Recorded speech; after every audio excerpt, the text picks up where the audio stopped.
where FET provision and services would transact through an integrated and local network of campuses, centres, hubs, all supported by a centralised network of support services and resources.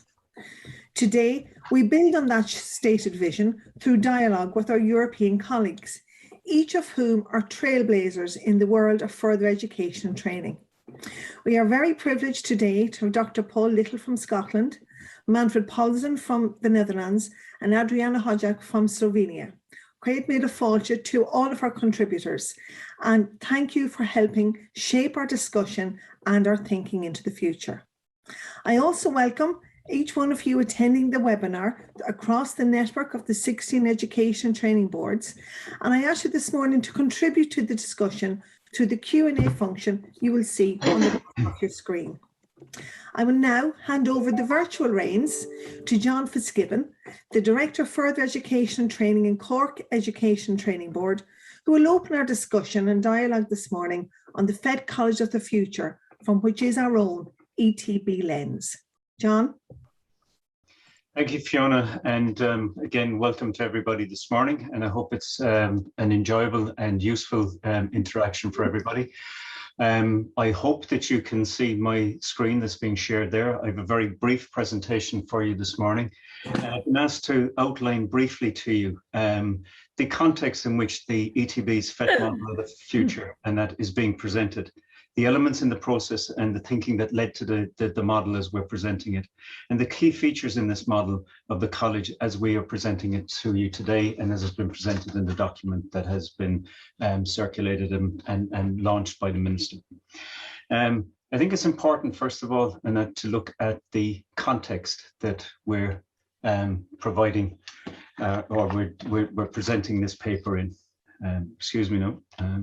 Just make sure that, and obviously the context of the FET College of the Future, and that is the Future FET Transforming Learning, the National Strategy for Further Education and Training, and that from 2020 to 24.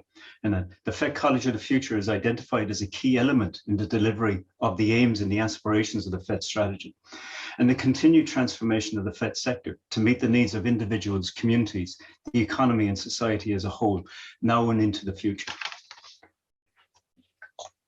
Now, within the context of the strategy, Future FET is premised on a number of key principles: simplifying pathways for learners, making access easier, improving and enhancing the learner experience, promoting and enhancing the identity of the sector, with particular reference to its place and its contribution that it makes to the tertiary education sector as it develops in Ireland now and into the future.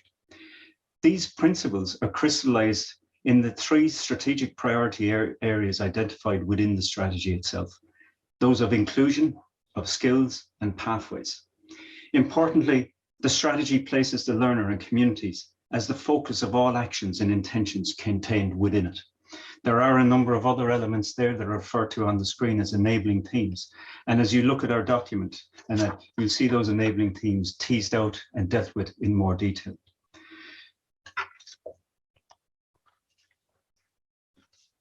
I think it's important to look specifically at the statement and that is included in the strategy, and it has focused and guided our development of our model for the FET College of the Future. And that the FET College of the Future and that is to be something which is distinct and that which has an identity of itself, which is integrated both in terms of services and programs, which provides a beacon and a focus for education within communities, serving communities and all those partners within communities. That is very much community-based, and it's focused on delivering learning excellence, and excellence for everybody who participates in the programs that are delivered through this new FET College of the Future construct or concept. And it's very much predicated on the lifelong learning focus, which education and training boards and our predecessors, the vocational education committees, have always had at our heart. But more than just looking at the past, developing those lifelong education options and opportunities for learners as we face the future.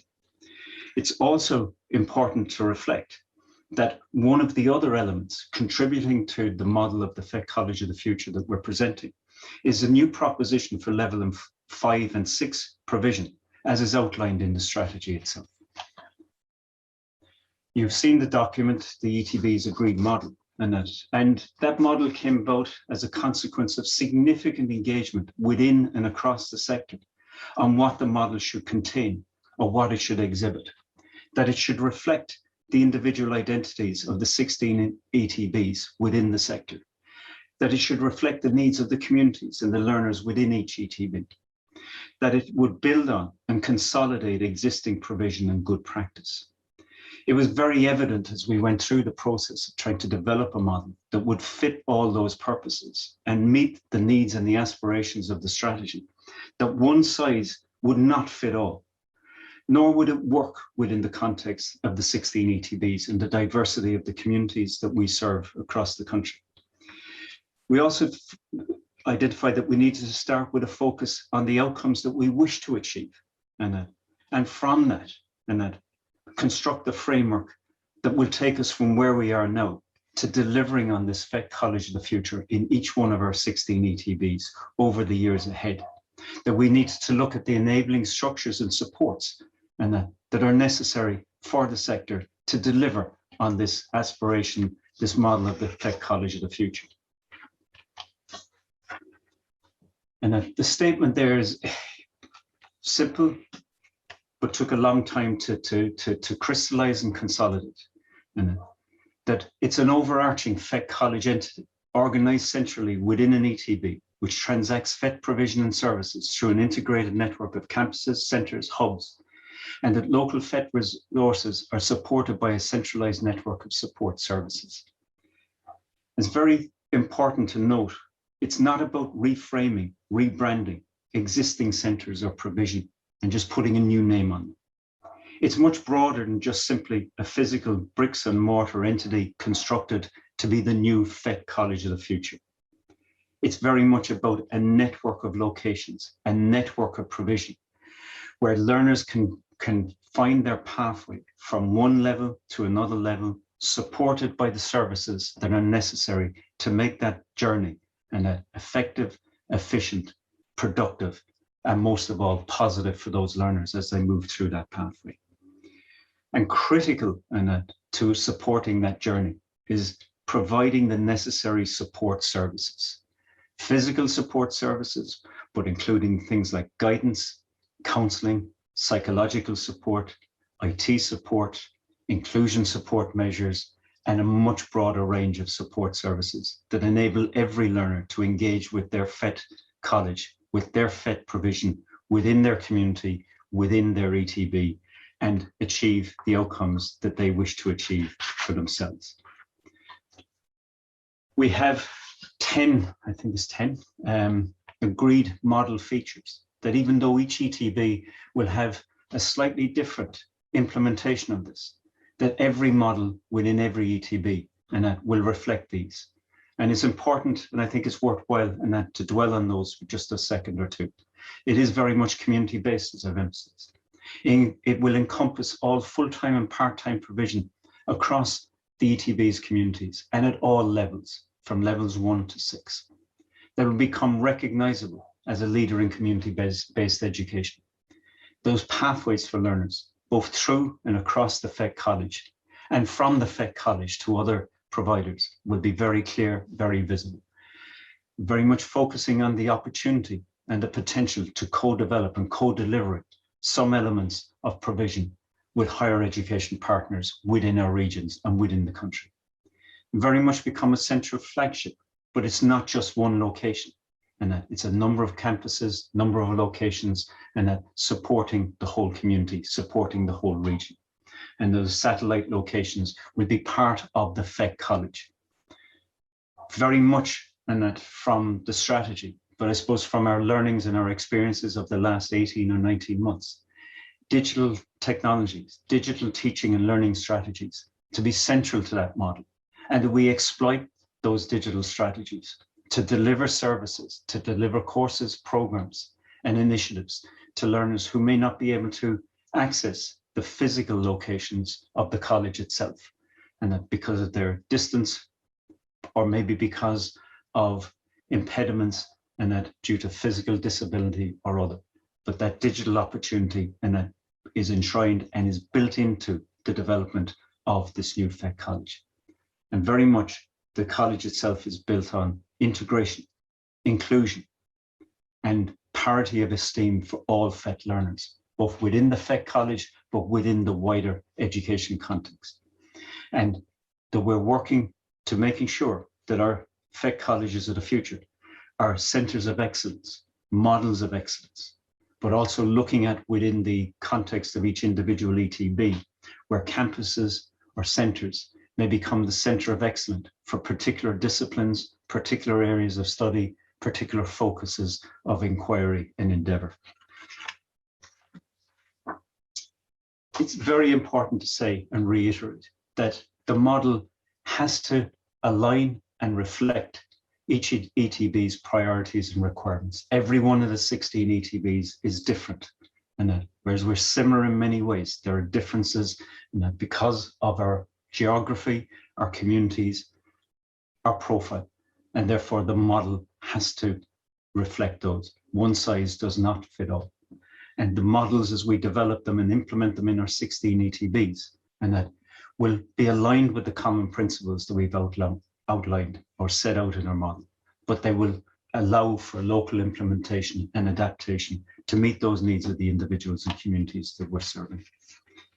I think it's important also to reflect and that the model we've developed is not a model developed in isolation or with focus just on one document or one priority or one policy, and that it takes into account other developments and that very much part of the development of the FET sector. And I've just referenced one there, the vision that we've set out for our role and our place within the tertiary education sector. And we've also referenced it in how we look at the co-delivery, co-development of some programs with our higher education partners in this tertiary landscape. But it's also important as well that it reflects the other priorities and that the other initiatives and that within the sector. And most recently, and that we can reflect on the adult literacy for life policy and strategy, the 10-year strategy that was launched by the Minister just last week. And that's a feature and reflects the community and the learner-based focus and that we've tried to encompass or try to enshrine within the model. We recognize that there are many challenges in terms of implementing this. We recognize that the implementation will require all those support structures and enabling things to be delivered on. But we also recognize that the challenge is balanced by the opportunity for the sector, but importantly, the opportunity that we can deliver on for our communities, the learners who depend on us. So thank you, and I'll hand you back to Fiona. Thank you very much, John. And thank you for presenting the breadth and depth of thought and consideration that has been put in to the FET College of the Future from the ETBs, from the CEs and the Directors of Further Education Training, and all of the staff and constituents within the ETBs. I'm delighted today to welcome Dr. Paul Little as our next contributor. Dr. Little, many of you will know, is the founding principal and the CEO of Scotland's largest technical and professional skills college, City of Glasgow College. It's described as the super college, and it has over 40,000 students. So there's much we can learn and glean from Dr. Little, who has over 30 years experience in leading and reshaping UK colleges. He also has a national and international reputation as a visionary reformer, a successful change agent, a merger specialist, and a thought leader in redefining college education. So it was with great pleasure I welcome you, Dr. Little, to contribute to our webinar this morning. Good morning, Dr. Maloney, and thank you very much, John. And I'm pleased to be participating in today's seminar. Can I just check that my sound is okay? Fine. Yeah, so I'm just checking in because I'm delighted to be here with my speakers from Netherlands, Slovenia, and indeed to hopefully engage in some questions from my Irish cousins and colleagues. And I'm delighted and grateful to the Education and Training Board for this opportunity. Let me begin by saying context is everything, and I agree that the context is now tertiary. It's very much about, that context is about ambition, priorities, different stages of evolutions. And you're right, Dr. Molina, I've been about 34 years now in what I call the college sector, or the further education, or the further and higher education sector. And I've seen a various amount of cycles, and I've also been aware of the various macro factors. But there's certainly no doubt about it. The journey is actually more important than your destination. And there's no doubt that we've all been on quite a roller coaster of a journey. Some would consider the recent years as very much a roller coaster. I consider that as part of a longer trek to help the young and not so young. I think my initial reflections is that we've gone from a change which is initially incremental. Probably it was about in the 90s and certainly early 20s transformational, but certainly by now I would argue the change is exponential. I would argue that the focus for colleges has gone from local to increasingly global, in fact, global in outlook. And what I want to share with you is the journey that the college that I find it's been on, and that's, you know, some 11 years. But we're very much in the age of acceleration, the age of uncertainty, and I would know that, if you like, colleges that may have been described as local colleges or specialist colleges, or indeed ones in the larger cities as metropolitan colleges, are now, as you've alluded to, centres of excellence and global super colleges. So I want to touch on a number of themes in my presentation about a blue ocean strategy, about the importance of colleges seeing themselves as anchor institutions. I want to come back repeatedly to the importance of language. I want to talk about our role post-pandemic in the social recovery. I'll touch on blended learning, and I'll touch a little bit on that thought leadership and a report. I was very impressed by your report, and it resonated with a report I co-authored with a colleague in Edinburgh called the Cumberford Little Report, which was a report that in 2019 we spent a year researching both across the UK and indeed internationally. So some of that resonance is clearly there.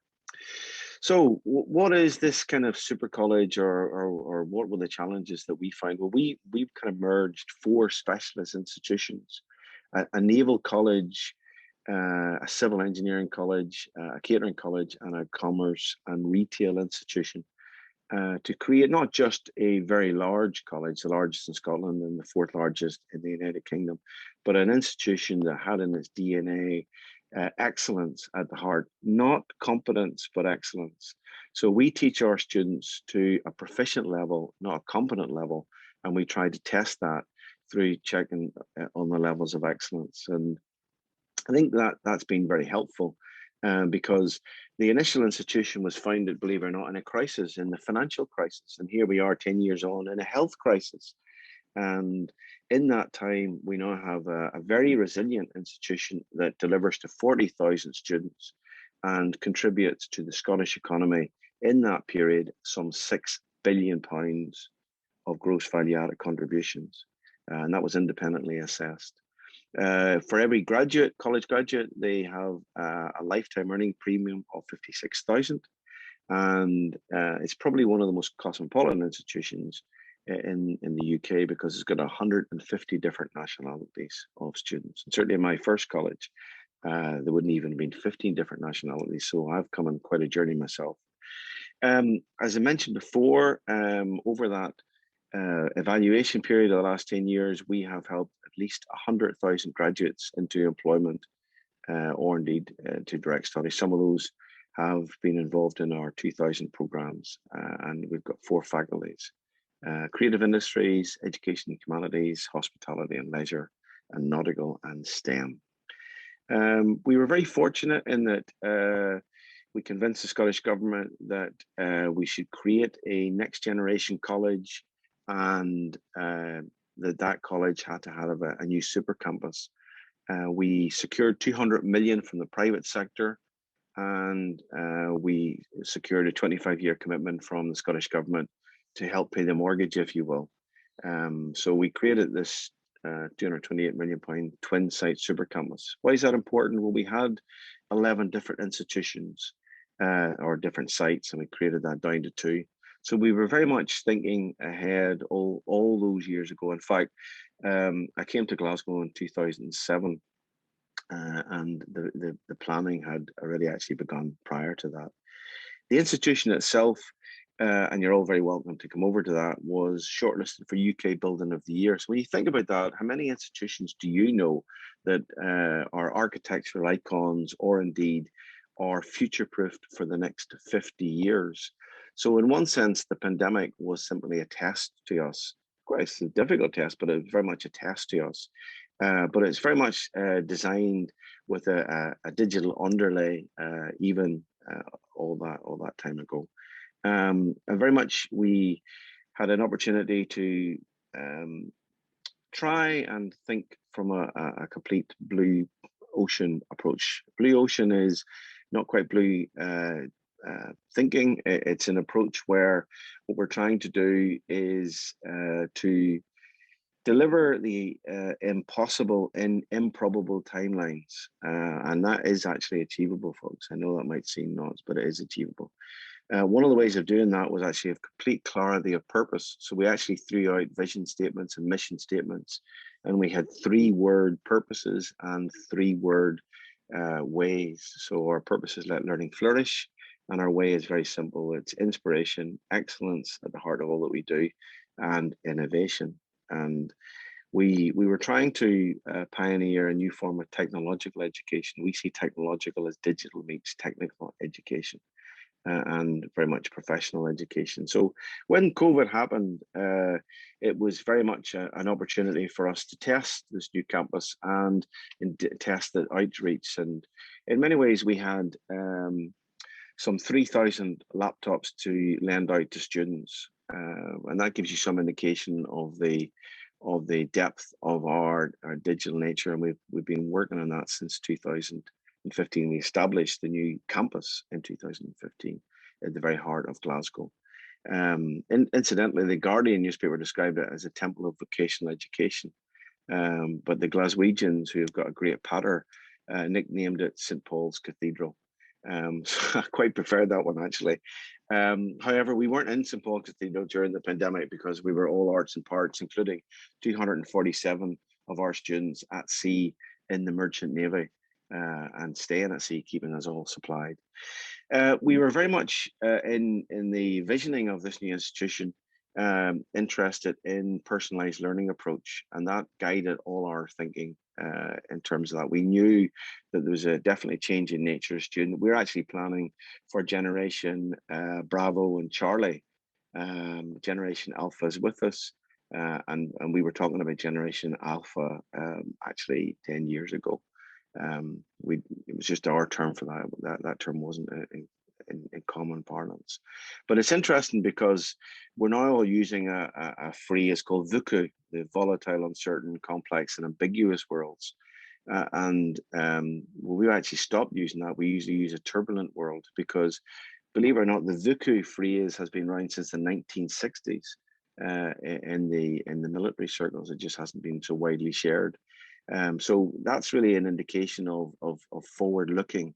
And I think I would argue the importance of forward looking, but also the importance of having a culture of high expectations and agile working. So I definitely see a lot of resonance in what you're trying to achieve, and I applaud that very much, because one of the hardest things to do is to have an inclusive approach to achieve that, and also a shared narrative. And that brings me that very importance of language. So we're often talking about higher education and further education and universities and colleges and so forth. That may come a little bit more in terms of the questions. But as far as the students are concerned, they just want their personal learning goals met, and they want those met throughout their lifetime. And actually, they're not overly bothered who meets them. We think as institutional leaders that our institutions are the best, and only we can do that. Students these days increasingly don't think like that, and certainly Generation Alpha doesn't think like that, nor does Generation Zulu. But we try and imbue on that in terms of thinking, but it's not quite from a student's perspective the same. So what is our talent pipeline? Well, it's about 8,000 skilled graduates every year. And about 80% of our curriculum is in higher education. We've got some 20 degree specialisms and 400 higher national certificate and diplomas. We avoided terms like polytechnic or new labels like applied university. We wanted to stay close to industry. We wanted to stay close to all of those discussions that were happening, where what's education for, and are we helping employers, are we helping education for education's sake? We just wanted to get on with the concept of technological education and lifetime education, and somehow labels were starting to get into the way, and there's a lot of dignity in college education. We wanted to maintain that. It's about a 200-year-old term, or longer actually. But I do want to talk about the importance of clarity of purpose, clarity of language, clarity of strategic intent. Something that's not talked about these days is clarity of innovation. And I think, how do we epitomize that? Well, for example, if you go on to the Google or App Stores, you'll see an app produced at our college to help students with low, poor literacy and numeracy skills, free app. And that was delivered by our lecturers. So in many ways, you would have thought, well, that's a university thing. Again, that's just a title. The reality is we met a need, we saw a need, and we responded to that need. And that need isn't just in Glasgow, that need isn't just in Scotland. Only about 40% of our students are from Glasgow. The rest are from around Scotland. Indeed, internationally, as I mentioned, it's quite a cosmopolitan community. And that's why, as an institution, we have very much an international outlook. We have partnerships across 5 continents with 29 countries. And each year, we have about 4,000 international learners come to City of Glasgow College. And we work with 130 partner institutions.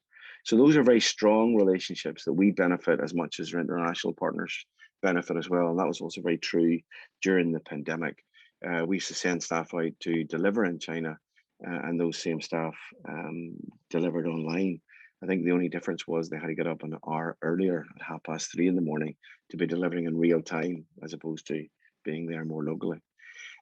So our popularity hasn't been diminished because of the pandemic or the restrictions. In many ways, during the pandemic, we signed 55 new agreements with overseas partners. Some of those were existing partners extending agreements, some of those were new.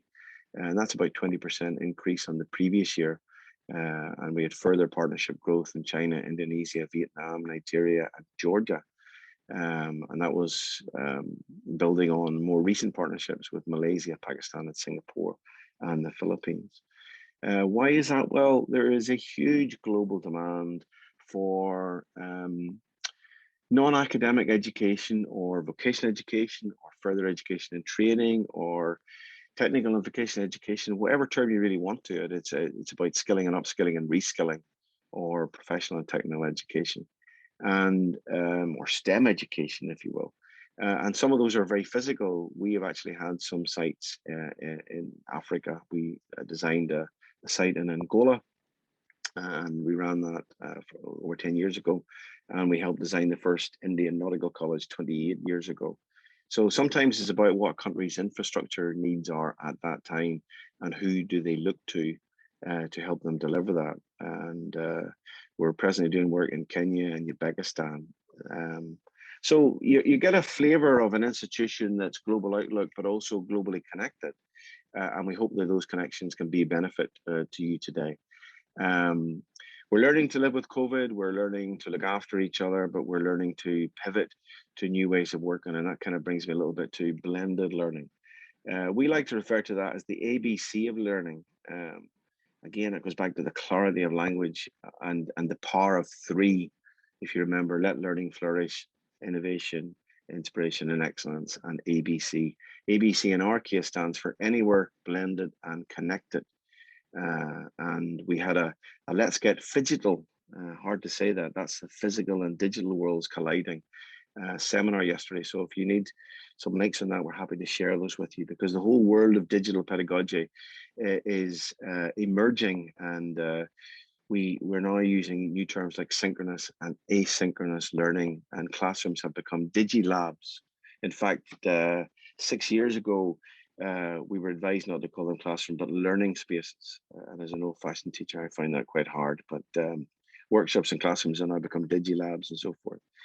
I think we're not out of the woods yet. I actually think we're only halfway through this pandemic, if you look at the history of pandemics. And I think what we're now entering into is an interesting phase where colleges will be very pivotal to that. So whereas the clinicians and those in our health and care sectors have been saving lives, and rightly so, I think we're now going to be center stage in saving livelihoods. But we're going to be spending the next decade, in fact, the next generation, saving life chances.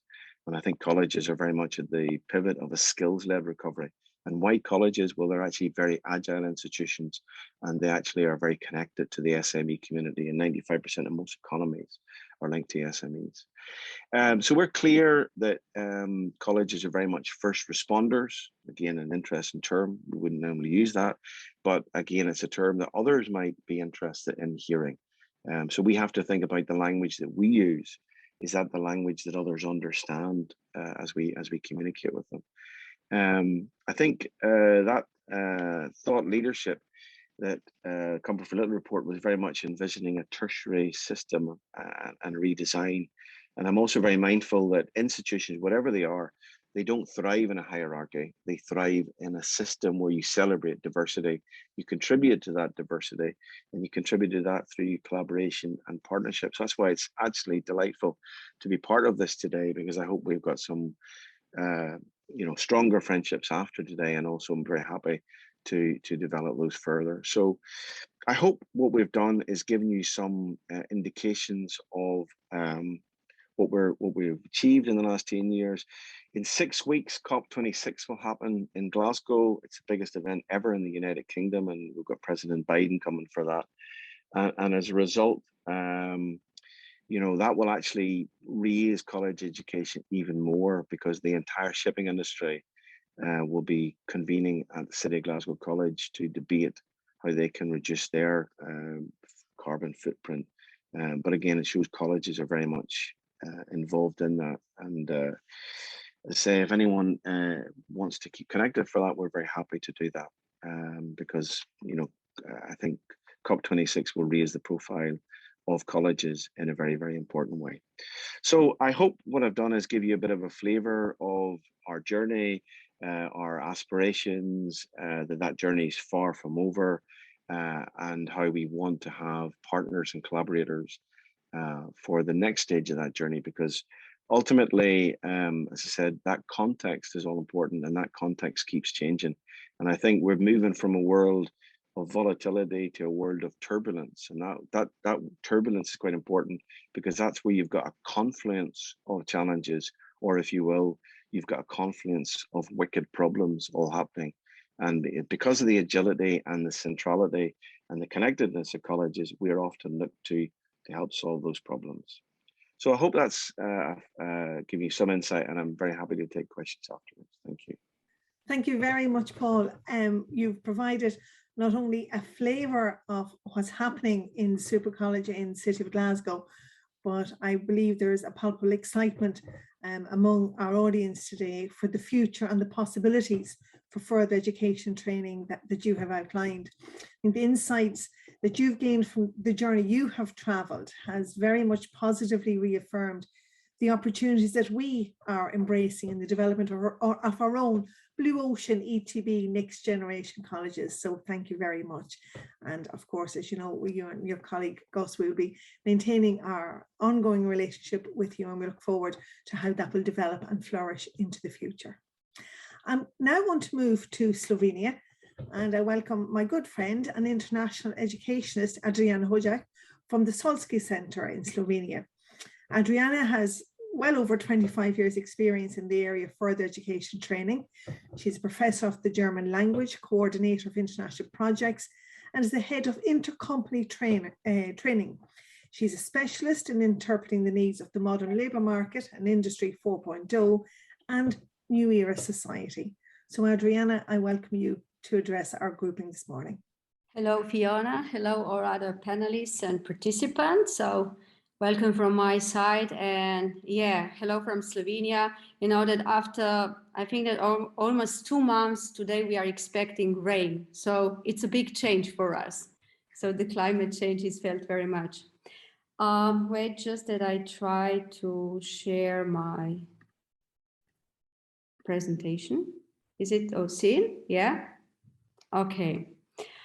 So today I would like to present our case, so the Slovenian case of the College of the Future. How do we see the Slovenian College of the Future and how we have launched its implementation? So we have actually launched it through the initiative of Centers of Vocational Excellence, which is one of the most important initiatives of the European Commission, actually to stimulate the reform of FET sector all around Europe, European Union.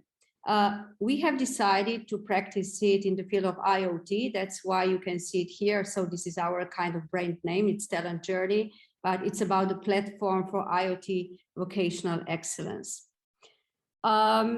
So we have decided for IoT to practice on it because in the next decade, it is estimated that the amount of devices connected to internet and used by people will double to 50 billion.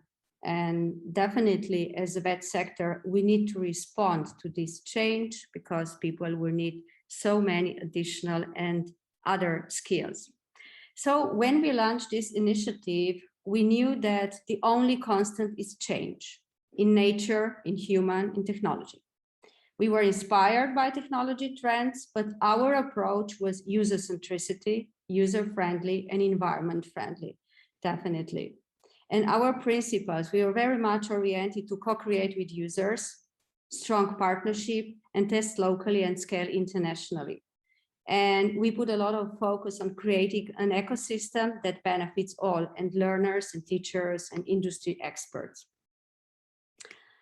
To design and develop the IoT lifelong learner pathway, we have approached in a very holistic way through different angles. Learning process, teaching, organization, partnership, and of course, the need for systemic changes. We have established many valuable partnerships essential for our processes and services and included really all stakeholders from the scratch on. Here you can see some valuable moments with our stakeholders that led us to the results.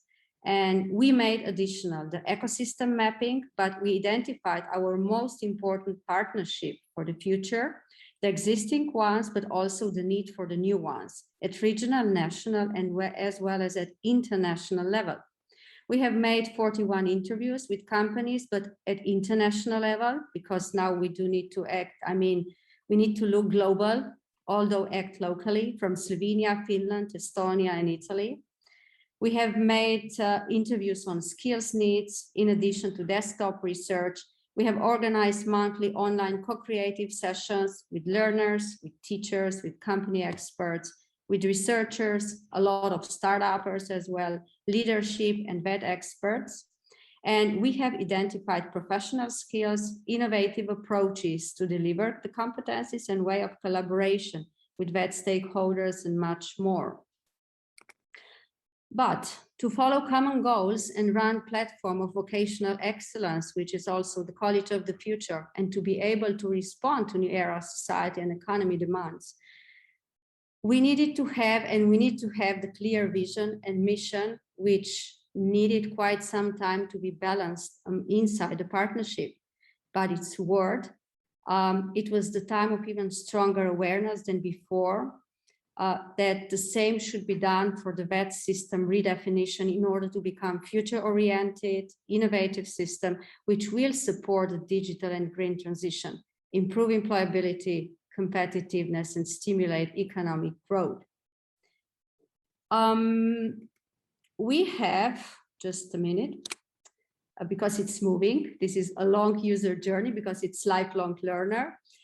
We have been building on user centricity, focusing on user and environment-friendly processes and solutions, because all the things have become too much complicated. So these are friendliness to the users, it's very important. We have been using service design approach to design services and processes based on users' needs rather than internal needs of the system or business, and to enable each individual becoming a satisfied person, active citizen, and successful professional.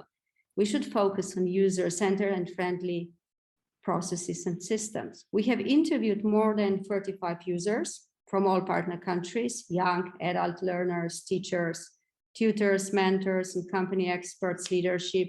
And based on this, we have developed 10 personas and 7 user journeys.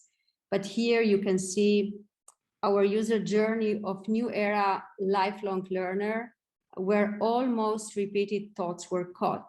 It's a kind of visualization of learners' individual steps they need to take to achieve their goals over time and across different channels. Some of exposed views that might be familiar to all of you, they enjoy very much in hands-on projects and work because it's very concrete and according to the real demands. They feel bored with theoretical classes. They feel happy when teacher is aware of their needs, talents, and potentials. Not enough informed on the industry and professional possibilities. I'm going to move it further. Annoyed because there aren't enough practical experiences and they feel more confident after going abroad for a mobility program or after accomplishing practical work. So those were some of our starting points and guides to develop holistic experience for IoT learner, for our mission, principles, and our values. And we have identified a new era learner, which has become now a lifelong learner. I mean, it's the past when we have finished just the formal education and that was it, although there were some changes and possibilities. But now really the upskilling, so it's already happening. You finish something or learners finish, let's say formal education at the age of 20, 25, and then keep coming back for upskilling due to all the changes that are happening. We have identified a kind of 3 packages of characteristics, what the new era learner should possess. The output, let's say, of the college of the future. First, according to all changes, she or he needs to be adaptable, agile, and innovative. Second, according to all changes happening in the society and regarding climate, the learner will need to act as responsible and active citizen. And third, the learner will need to gain specific industry skills, but broader knowledge and skills in a certain field. We are talking about basics because going deep, we need to be very careful according to the changes that are happening so fast. Then we are talking about transversal skills such as green, digital, entrepreneurial, functional, and personal. We are still discussing about the competence framework, but going something similar in that direction.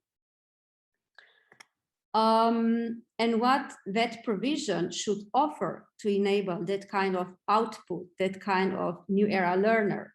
So based on all our findings, we have started designing the services for holistic experience for IoT lifelong learner.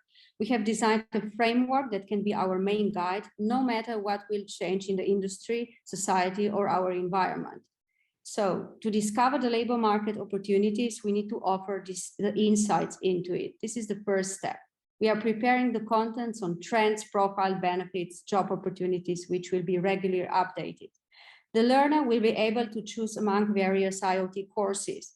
We have developed 36 modules for national and transnational curriculum, lifelong trainings, and trainings for professional development, EQF 4 and 5. All modules and courses include meta and green skills, and the modules have been developed in the field of, so it's not only IoT, it's even broader. It's artificial intelligence, it's cybersecurity, it's data science, robotics, AR, and production process development. Through innovative approaches and by using digital tools and tutoring, we will introduce personalized approach to help them develop their potentials and talents. At the moment, we are mapping European and wider IoT companies and institutions, other organizations, to offer mentorship for learners, to give opportunity to be part of the rich network of various FET stakeholders to innovate in hands-on projects, find appropriate company match.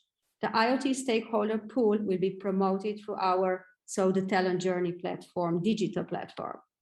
And our transnational curriculum will offer the learner international experience in IoT field. And finally, we are establishing the talent journey IoT digital library. So where the learner will find additional IoT resources in one place. And now to the most complex side. from, just a minute. From ideas to actions. I know I want to explain everything because this is quite complicated, but this is from ideas, not ideas, from the strategies into implementation, so to actions. So in the last months of our initiative, we have put together everything we have learned, explored, done into very complex framework for implementing new VET system. Step by step, I'm talking about piloting. So our national and international teams work regular on preparation for piloting national and transnational curricula. So introducing new IoT contents and related fields, new approaches, new ways of partnership, collaboration, and new organizational models. So the teams, the international and national teams consist of teachers, international coordinators, VET directors and headmasters, company experts, company leadership, career counselors, start-uppers, VET counselors, etc. The piloting will happen in two ways, in national and international level. At international level, the piloting definitely will be implemented virtual end of September and October this year by Finland, Slovenia, Estonia, and Italy. And we try to make it interdisciplinary, connecting technical fields with others, such as economics, agriculture, data science, AI, cyber, etc., in correlation with majority of fields. We are going to pilot, for example, AI and cyber. So AI and cyber experts, they will give learners first insights about the trends, skills, needs, and job opportunities in those fields. Some theoretical basis will be provided by the teachers. The learning goals and outcomes will be discussed with the learners and offered real-life challenges to solve by companies. Learner teams will work on challenges supported through mentorship, so very personalized. The company visit will be organized to talk to experts about the matters needed to solve their challenges, and their ideas, solutions will be presented to company experts and teachers, and the learners will be awarded micro-credentials for gained skills. So that kind of packages will be introduced step by step to national curricula and transnational common annual time frame. It will demand a lot of effort to be invested from all VET stakeholders, and we definitely need a lot of active support and investment by policy level as well. But to support that kind of experience, we still have a lot of work to do in the background and inside the educational processes to achieve the desired results. I would like to expose just some of the issues we work on and will work on. So learning. We want the learner to co-design their own learning process so that the learner becomes an active player in educational processes. We introducing practical application related learning models so that they learn to apply the gained knowledge in real life work through experiential entrepreneurial learning, always including digital and green aspects. Holistic approach to the learner, to their abilities, needs, and interests on their pathway from education to employment, and learning in digital environment by using critical thinking. Teaching, because the teacher is now becoming a guide or a tutor to the learner and sets together the learning goals. Teacher has rich experiences from the labor market and keeps networking with VET stakeholders to remain up to date. And teacher is also able to manage and maintain digital channels. And new ecosystems or partnerships and schools reorganization, or let's say transforming into the colleges of the future. So we are reorganizing schools in their roles. They're becoming from IVET to CVET. So we are talking about lifelong learning, human resources, new governance models, infrastructure. We are creating demo labs where we will work this hands-on together with company mentors, with, really different stakeholders, new financial models, new role of the leadership, becoming a networking manager, bringing trends from industry and society into the school sphere. And school redefines the meaning of the learner through constant user feedback, establishing user-oriented system with big focus on human centricity and environmental sustainability. And we are introducing the success metrics for achieving vocational excellence. And towards the end, so our next step is as follows. We will continue with testing and piloting the holistic experience as presented before.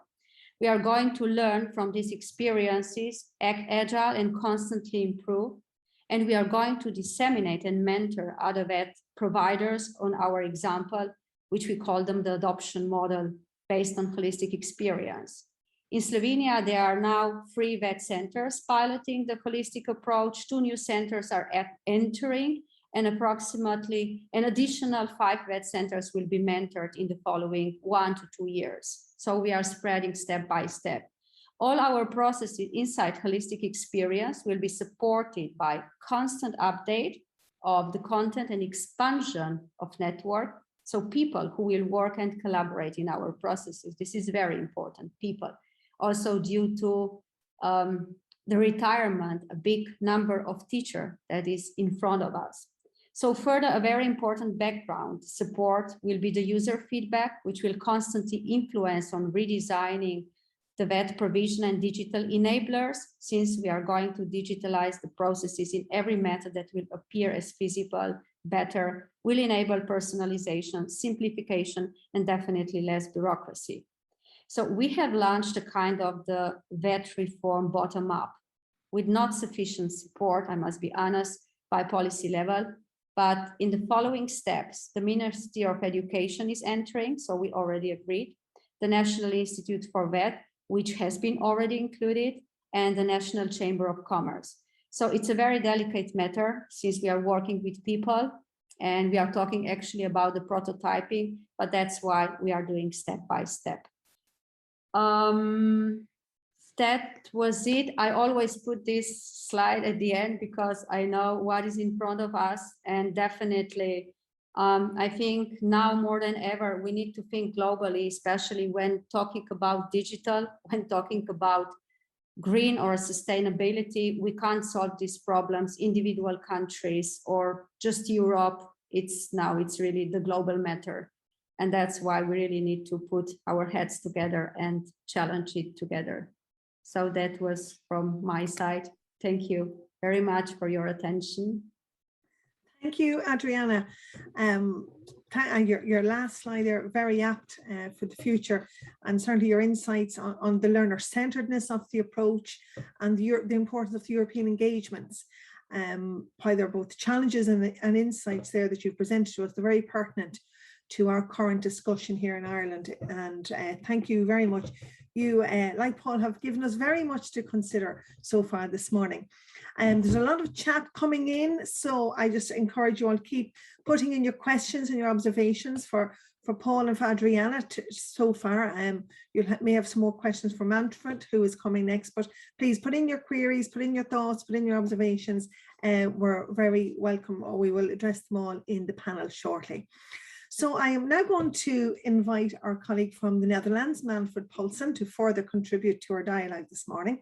Manfred works as a senior policy advisor on international affairs at the MBORAD, which is the Dutch Council for Vocational Training and Adult Education. Manfred, too, like all of our panelists today, has more than 25 years experience in international further education and training project management, and has a very strong involvement in European programs, particularly that are focused on around restructuring and modernising further education and training. So Manfred, I pass over to you. Yeah, thank you very much, Fiona, and a warm hello to all of you from the Netherlands. It was very interesting to listen to the previous speakers, and the first presentation from John was very, very interesting for me to hear about the ambitions and the future model of the further education in Ireland. This idea of an overarching further education and training college with regional features, providing an integrated network of several services, institutions, learning opportunities, etc. This sounds a little bit like the road that we engaged already about 25 years ago, and it's a road. It's still going on. It's certainly not finished. We're still working on it, adapting it. It's a bumpy road, and we are learning from our errors and rather often we are reinventing things. But meanwhile, I know that it is a quite normal process. But by this, I like to invite you as well, if you want to if you are engaging on this road and coming to merger processes and larger institutions with a regional features. It is something that we are trying to do in the Netherlands, so or we are still working on it. So you are welcome. Next slide, please. This morning we had some technical problems, so I'm very happy that Fergus or Tanya are helping me with the slides. As Fiona already said, I'm working at the Dutch Association of all government funded FET colleges. At the moment we have 62 of them. And about 25 years ago, we still had more than 1,000. It was part-time, full-time, work-based, school-based, everything, and it all emerged. At a certain moment, we had a little bit more than 70, and at this moment, we are at 62. I even think that maybe in 10 years or so, we will have 20 or so less.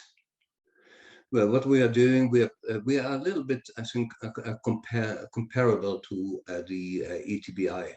We are promoting the collective interest of the sector. We are an employers organization. We are the intermediary between the colleges on one hand and government and all kinds of stakeholders on the other side.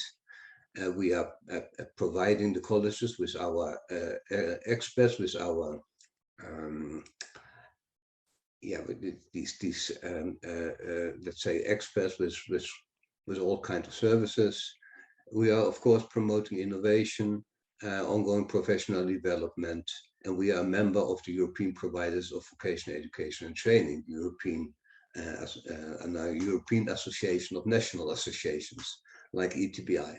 Next one, please. Okay, just some emerging messages from the Dutch system. We have about 40 to 50% graduates from secondary school that goes to vocational education and training. Unfortunately, I have to be honest, this is not because vocational education and training is so popular. It has to do with well, with the notes, with the performance at secondary school, and those where the performance, the notes are not high enough, they need to go to vocational education and training. We have quite a high graduation rate in vocational education and training, maybe because, well, I think that we have a kind of risk avoiding system. And if a secondary school thinks that this person is not able to go to university, or so, then you should go to vocational education and training. 40% of our graduates, however, continues at the University of Applied Sciences, and we have a very low percentage in the Netherlands of needs, and there is some criticism on the system of early tracking, and I will come back on that later. Next one, please. Yeah, this is the system, as you can see, primary education till the age of 12. Then we have 3 different flavors of secondary education. On the left side, the VWO is preparing for university. In the middle, it's preparing for the University of Applied Sciences, as they call it now. And on the right-hand side, that is where we are, the green box, that's vocational education and training. And we have maybe the most differentiated system in the world, because we have 4 levels in vocational education and training. And only level 4 gives access to the universities of Applied Sciences, and from the University of Applied Sciences you can go on to university, but it's a long, long road. But already at the age of 12, we are dividing the sheep from the goats, and here the choice is already made, and I think that's quite early. Okay, next one. So, as I said, early tracking has some disadvantages. Some other main features. The social partners, so the employers organization, employee organization, and the schools define what should be learned. Then they define it, and then the government decides on that. And if social partners and schools agree, generally the government goes with it. The school, however, defines how the learning will be done. So there's a rather strong institutional autonomy, and there's a big difference in size. The smallest member has 300 students, and the biggest one has even more than 30,000 students. But the average is around 15,000. This is also a point where we have learned a lot in the first stages of this huge, massive merger process. All the former schools that became a part of the merger process, they obtained the new name. So they were all called, for example, the Regional Education and Training Center Amsterdam. That was, in my opinion, not a very good strategy, because some of the smaller institutions had a very good reputation, and they all lost. They lost their names, and with the names they lost maybe their visibility, their reputation, and it became all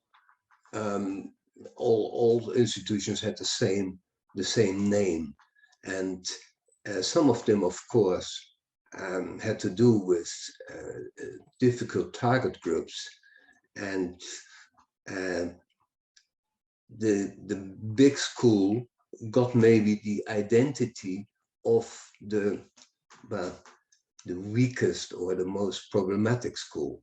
So keeping up an old identity is, in my opinion, important, even if you become a part of a huger overarching further education and training college. Yes, next one, please.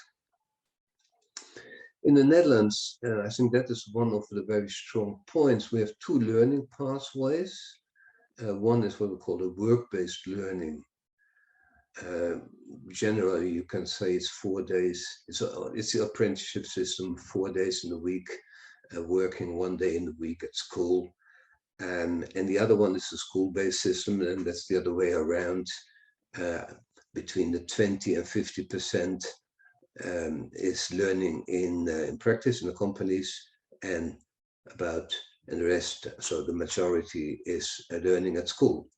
But in both cases, learning in the practice, work experience companies are very important, and both a learning pathway are leading to the same qualification. And you can also start in a school-based learning pathway and end up in the work-based learning.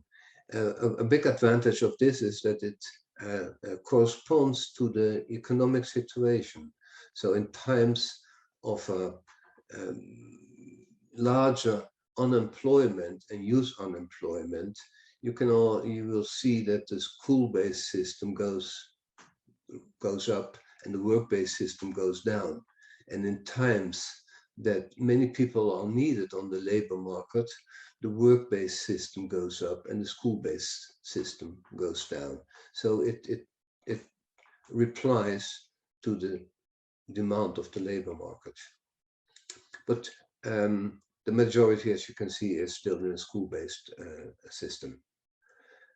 We have a national qualification framework, but there is a regional interpretation, and we are trying to find the balance between, on one hand, the needs of the labor market, but on the other hand, you have also the personal ambitions of the individual students.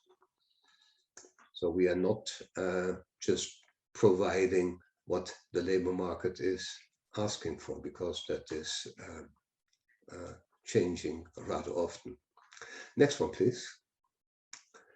So as I think also John already mentioned, in the future model in Ireland, same in the Netherlands, we have young people in the initial FET. Next one.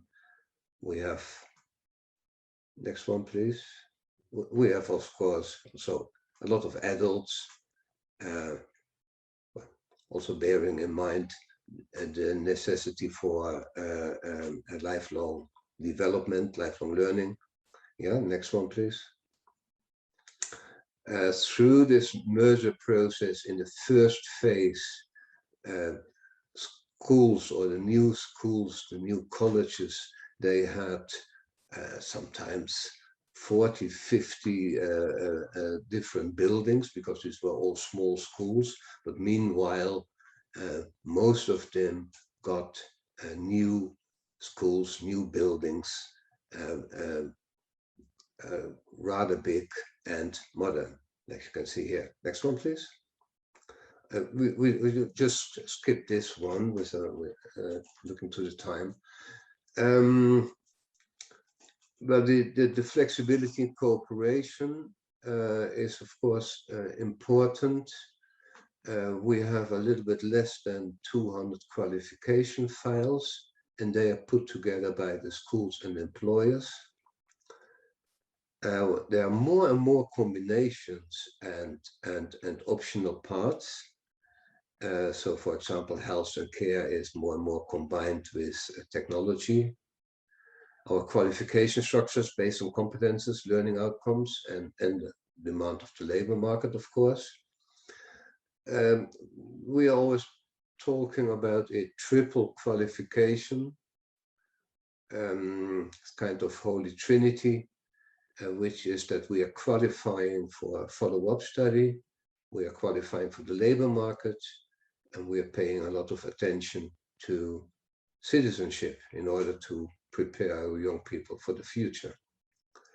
There is a strong regional cooperation with trade, industry, and services.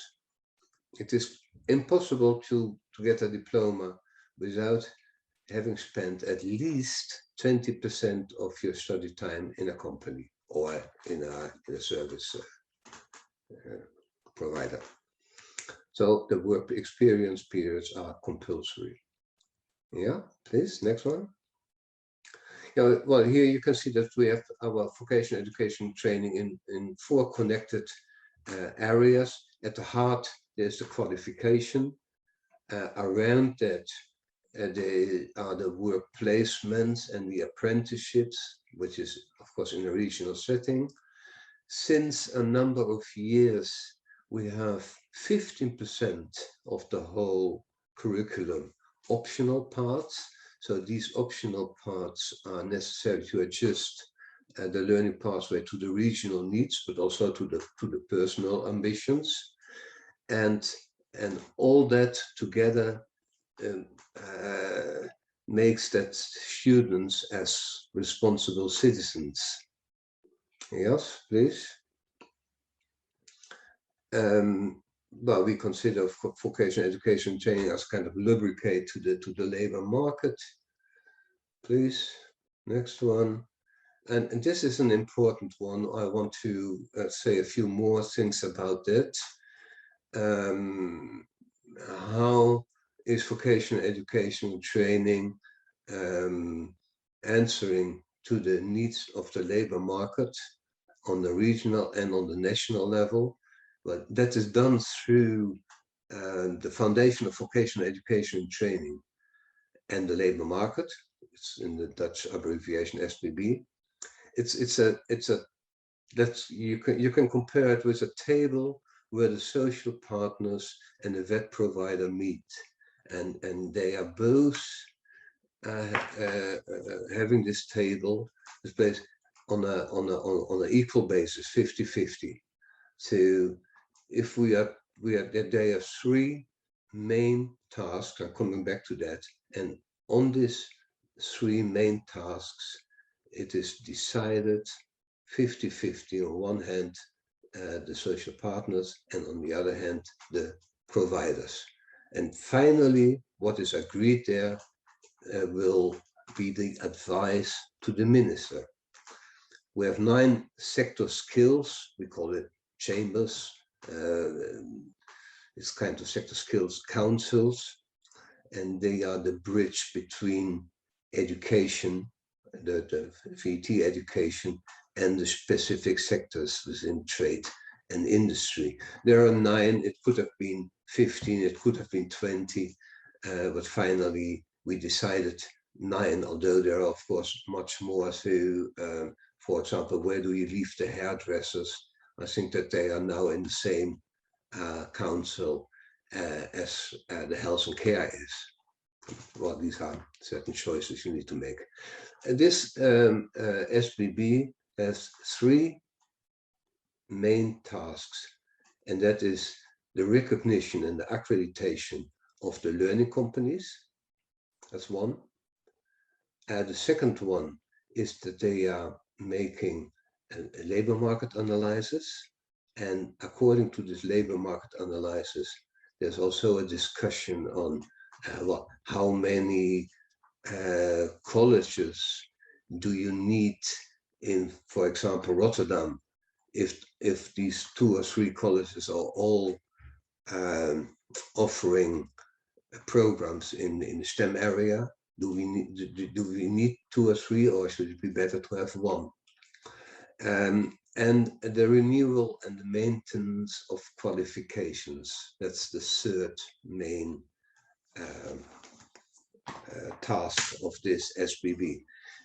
SBB used to be it's also the result of a merger. Before, we had around 20 separate sector skills chambers, or kind of sectoral knowledge centers, and then we brought them all together, which makes it rather clear. On one, it is the place where the labor market and the schools, the providers, are meeting. And in fact, if companies say that we are providing or that we are educating and training our students not in the way that they need, but for 50% they are responsible about it as well. So everything which is here decided is a shared responsibility. And next one, please. Well, and all this makes that I think the Dutch vocational education and training has a rather strong reputation worldwide. As you can see here, I was invited to go to Russia and to say something to explain our FET system. I think that this is the last slide. Thank you very much. And please, if you have any more questions, don't hesitate to contact me. Super, thank you very much. It's very interesting to see the similarities in our systems, and some very interesting input regarding the naming conventions and some very aspirational buildings. I'm sure many colleagues who are in attendance will have all of those things noted. So thank you very much. We're now entering our panel discussion, where we'll be rejoined by Paul, Adriana and Manfred. And they're going to be joined by Colin McAvoy, the Chief Executive of Kerry ETB, and Paul Patton, Director of Further Education and Training, Limerick ETB. The panel discussion will incorporate all of the thoughts and questions you've put in through the Q&A function. If you have any final few, put them in. We'll do our very best to incorporate them. The session will be moderated by Antonine Healy, the Director of Further Education Training in Longford Westmeath, ETB, and Sadie Ward McDermott, the Director of Further Education Training in Louthmead, ETB. So I will pass over to the panel. Great. Thanks, Fiona. So I think what I'll do is I might go to Manfred first. He was our last speaker. And Manfred, I was just really interested in the links between, further between the VET system in the Netherlands and with the employers. And we were just wondering, how do you ensure that the programs that you're delivering, are in tune with what industry want? How do you have links there, but how do you ensure the programs are what they want?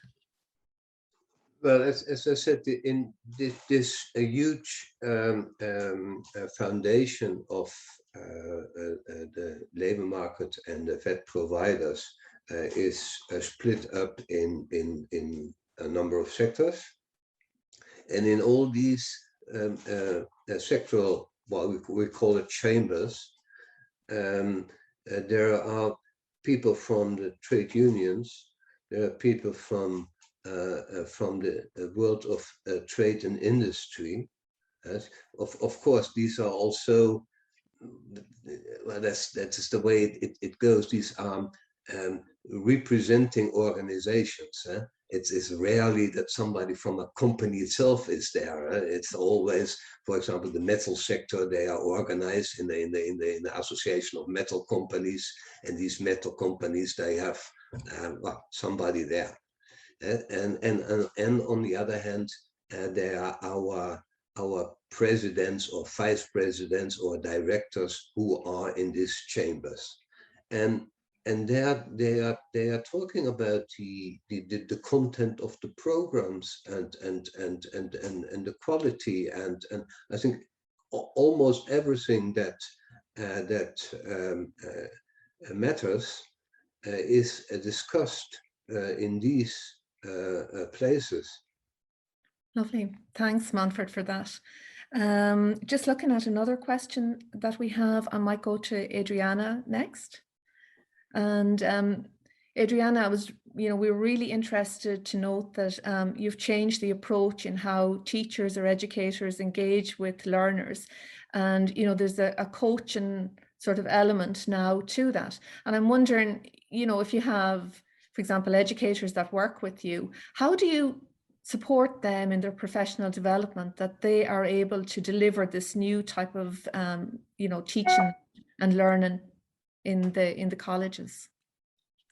So you are not talking that much now about the industry skills, but mostly about the approach, right? Yes, that's I think, for both things, we have now similar initiatives. I don't know, I will start with industry skills, okay? So we have introduced, this is the national initiative, the practical training for teachers in the company. This is the first thing, where they can go there and stay there for practical training for 2 to 4 months. And at the same time, the expert from the company, or maybe some suitable unemployed expert, which is today difficult to find, can actually take over his or her position at school. So this is very valuable experience and brings a lot of benefit. But regarding all these things, also approaches, we are establishing the community of experts from many fields, because there are not that many experts in many different fields also regarding approaches. That's why we join this, let's say, expertise from different institutions, from companies, from freelancers, from institutions, from universities, from national institutes, for example, for VET. And there is a kind of community to share. So they support each other and they grow together. So this, I think this is the most important, and it proves to be the most feasible thing also for the future. Then it's also, we introduced the approach, we introduced very much the hands-on approaches. So they work on real life and work cases, where is a big focus that they work together, teacher, learner, and expert as a mentor, where they learn from each other. This is a very important benefit for all the free. It's a kind of professional development for all free, for the young, for the teacher and other experts. And then we are introducing also the approach where the teacher and learner work together as co-workers in a kind.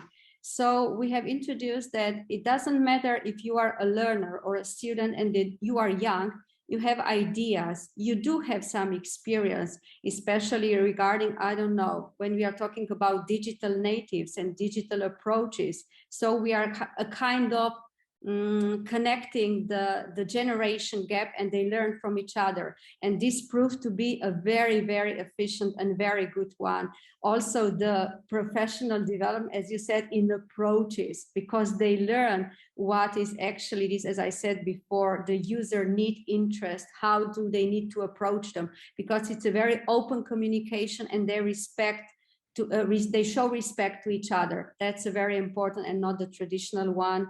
And definitely we are introducing a kind of hybrid teachers because I think that in the future we will really need to put them together, because we will face now in the next 5 years a big, let's say, number of teachers going to retirement. Okay. So the challenge is to kind of upskill the next maybe I would like maybe another issue, especially in these approaches, we do use a lot of these international experts. That's why we build these communities of experts at international level. And very much we use also the experts, the Slovenian experts who work and live all around the world. This community and this space proved to be very successful, and a lot of enthusiasts as well. Thank you, Adriana, for that. I might just go to Colin McAvoy next. Maybe he might take this question. So I'm just, wondering in terms of the FET College of the future within Ireland, how will that help the brand of FET, do you think? Do you have thoughts around that, Colin? Yeah, well, thank you. I suppose my own thoughts on it would be, I think Paul mentioned it earlier, he talked about how the learners perceive us. I might sit in this side of this desk, might have a view of how I perceive things, but people, my staff around me are constantly reminding me I need to look after the eyes of learners. So how do the learners perceive us? So to me, having a very clearly identifiable FET brand through a FET College of the Future would help to transition us from where we came from, which is more basically program-based brands as addressed in the South FET strategy. So to me, in terms of our audiences, which whether it be learners, students, employers, parents, guardians, decision makers, I think it would be very beneficial, because really what you're trying to get to is trying to get the learners locally in your area to be able to access the FET opportunities in a really meaningful way, see them as good career choices, good choices for themselves. And to me, a single coherent message in terms of communications would be quite effective. And I was interested to hear what the other speakers had to say, in particular Paul with the Scottish experience, because over the years, I'm a person who could have been pretty hung up on labels, but I learned over the years to let go, because, I came to the realization it's not what I think, maybe other people around me think, it's actually what the people who want to engage with our services think is the most important thing, in terms of, that they can understand at the point in their lives when they want to engage with you, that your door is there and it's available. And I suppose a few years back, I was reading up on some of this stuff and just going over stuff. And there was a line I picked up, which was in one of the publications in the UK. It talked about a one door, no wrong door approach, and it stuck with me. To me, the FET College of the Future has to be in that space. Whatever level you want to engage with on the qualifications framework, that's the door you knock on. And when you knock on that door, the world of opportunity is behind that door in your general area, whether it's within your ETB or locality, etc. So hopefully that's somewhere my view on it. Great. Thanks, Colin, for that. I've just got a really interesting question here, and I might look to Scotland for the answer to this particular question, Paul, if that's okay. So sure. I suppose the question that's come in is around inclusion and access programs. So if we think about learners, some learners may be presenting with intellectual disabilities, they may need particular accommodations and so on. So I'm just wondering, how do you enhance that inclusion piece for those learners that want to come into the Scottish system of FET? Well, first of all, we don't see those as excluded students. In a sense, we see those as students who want to learn. So we don't put that label on them, because by putting that label on them, we treat them in a certain way, traditional way. Whereas what we see them is, how can we provide an opportunity so that it doesn't matter whether you are a big issue seller at Buchanan Street in Glasgow who wants to go back into learning, or if you're the son or daughter of a middle class family and you want to come into learning and you have a more network around you. Actually, we have pathways, learning pathways into the college from 10 hours of learning right through to kind of 4-year degrees. So in a sense, first of all, it's important to realize that they are every bit as important as a degree level student or a diploma level student. And we would like to see them as staying with us for life. So in a sense, our engagement with any learner, such as those more challenged learners, is not transactional. Our engagement with this is more in kind of lifetime, lifelong partnership approach. So in a sense, those learners can come from ethnic backgrounds. They have got maybe physical disabilities. Well, they maybe are from families that are second or third generation worklessness in the families. One concrete way of doing that is that we have a very, very strong student services, student network. So we actually use the expression student experience, which is really the holistic approach from the classroom and outside the classroom and after the classroom, i.e. the alumni, and hence that lifelong approach.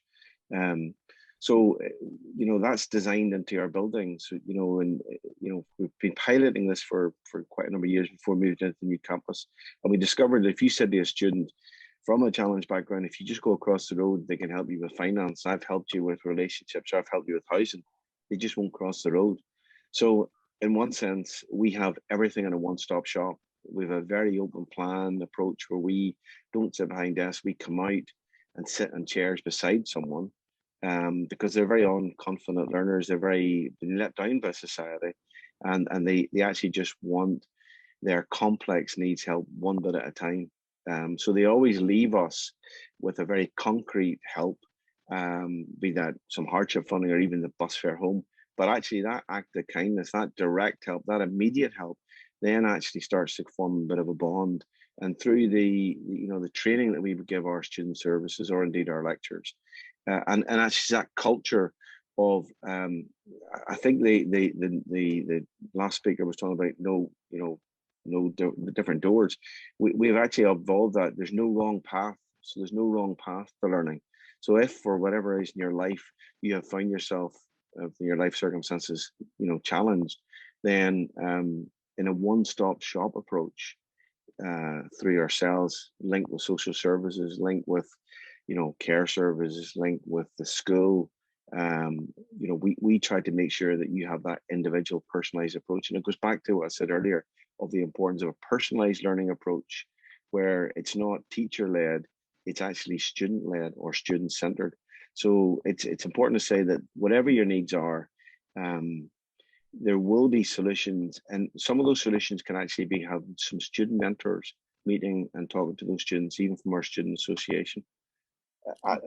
It's a huge challenge, but they're hugely important, and we're still learning. Yeah. Thanks for that response, Paul. Really interesting. I just want to check with Fiona, who is our MC, to see how we're doing for time, because I'm conscious. Okay, well, we're very close to the end, but if you want to take maybe one question more there, Antoine, or two for a brief answer, and then we'll two little small segments before we finish. We'll be thereabouts. Okay, lovely. Thanks, Fiona. So I might go to John Fitzgibbons for the next question. And I suppose, John, within the Irish system, we're really looking at, a huge transformation of FET within Ireland. And I'm just wondering, there's challenges there, but just very briefly, how could we overcome these challenges and allow this transformation to take place? Thanks, Antonine. I think one of the things we can do is learn from, and I think I made reference to this slightly in the presentation, learn from what we've experienced over the last 18 months, and learn that making education and access to education and training accessible to individuals doesn't necessarily mean bringing them into a physical building. It means reconceptualizing what we're delivering and how we're delivering that to people. And very often, and that as part of the exercise, I think that we've all gone through over that period of time, we found opportunities and we found ways of delivering programs, refocusing programs, and I suppose reprioritizing the elements within programs and that to better meet the needs of individuals.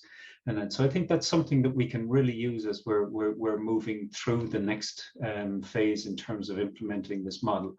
I'm not saying for a minute that we should focus on, and I don't think anybody would thank me if we were to do that, focus on the continued blended or online delivery.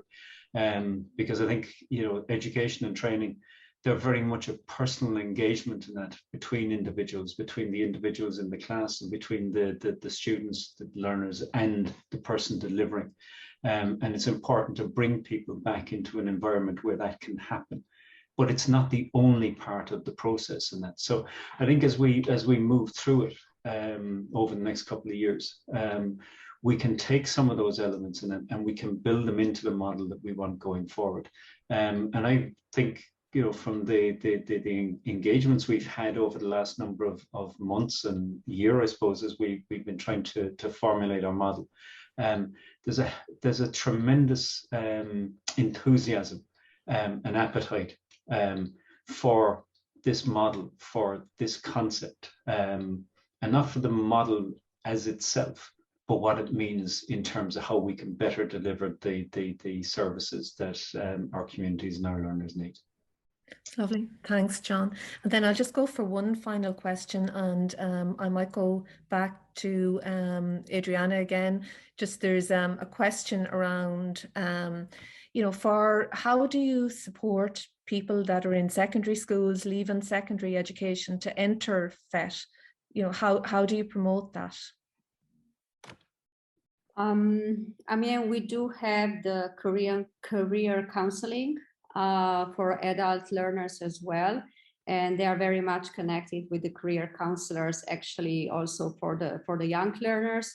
So you must know that in Slovenia we don't have that much of school leavers, and sooner or later, let's say, because they come from different backgrounds, right? And let's say, I don't know, in 3 years, because we are all the time in contact with them through counseling, we include them back, or they also come by themselves into the so to finalize the formal education. And we have the community of them and also alumni clubs, and we actually introduce them and inform them about all the upskilling pathways and other ways that we have.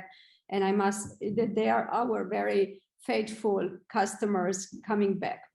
And especially in the last years, through one very big initiatives, we noticed that, the upskilling or coming back to further education, maybe it's a little bit not that responsive. So the learners at the age from, 25 to 35. But the most exposed group, which is really very, very active in upskilling, is from 35 to 45. And on the second place is 45 to 55. And these both groups are increasing. So they are coming back in any way because they need it. It's great, lifelong learning, and yeah, really increasing that. So I know time is very limited. There are lots of questions. I'd love to ask more questions. Just one comment that has come in for Manfred, and just people are really interested in the fact that there's a very low level of NEETs in the Netherlands, that young people are engaged there. So it's just a comment really that people are making. So I just want to thank the panel there, and I'll just hand back to Fiona now. Thank you. Thank you very much, Antonine, and to all of our panelists. A fantastic and insightful discussion. And I think I'm safe to say that if we were in person, I don't think any of you would get out of the room until very late this evening. So maybe that's one of the ups of being in the virtual world. I would like to welcome the Chief Executive of Kerry ETB, Colin McAvoy. Colin was on the panel and you've heard him speak already. Colin is best described as a visionary leader who, if I can share, Colin, today celebrates 30 illustrious years in the ETB sector. And I'll ask Colin to share his thoughts as we move towards the closing of this event. Well, Fiona, thank you. This time, 30 years ago, I started teaching in what was a College of Further Studies, which became a PLC college, became a Further Education College, became different names, different things over the years, but it was all thoroughly enjoyable and met some great people on the way. But I have to say at this point, I found the session this morning to be excellent. And, you know, over the years, I've seen a number of different changes in policy direction. But I was very heartened and excited when I saw the most recent FET strategy, which talks about transformation. I think we really are in a different place now. We're in a very good place. We are charting the road ahead and we're taking our time doing that, which is extremely important. None of us have a monopoly on how the future should be or how it might work out. It'll all probably be slightly different in every ETB, and that is good in itself. But it is very important we learn from others, particularly on the international stage, okay, to see what has happened over the years. I'm a firm believer that there's no point recreating the wheel if somebody else has actually, you know, been down that road before. So it is very insightful to get the feedback this morning from our international experts, okay, and participants. And I'm sure everybody is very, very pleased with their input. I suppose I just, it's an important point in an important time. There's a few things I just noted down this morning as we're going through. I just wrote down lifelong learning, and we have to remember those of us in our seats are all lifelong learners as well in terms of this whole process.